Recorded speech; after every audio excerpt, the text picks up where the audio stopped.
Help is starting to reach tsunami survivors in Indonesia as the country struggles to cope with two separate disasters.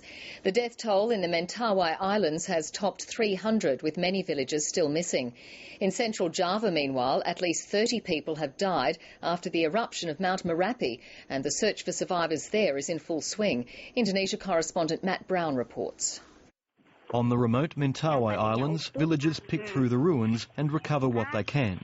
At least 10 villages were flattened by the tsunami, which surged as far as 600 metres inland. The scale of the disaster is slowly being revealed as rescuers reach some of the worst affected areas after bad weather kept them away. The destruction was clear from the first aerial surveys. Wooden homes were easily washed away, crops flooded and valuable trees flattened.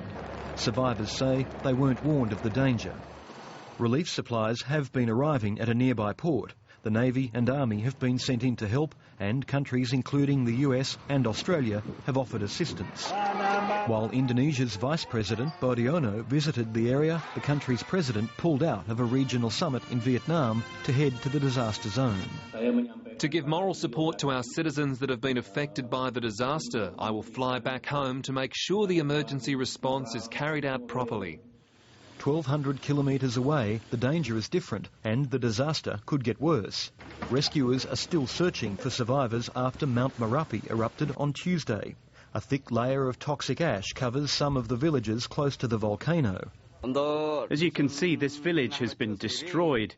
More than 80% of the houses have collapsed. Authorities warned the thousands who fled before the eruption not to return, but some were desperate to check on their homes and crops.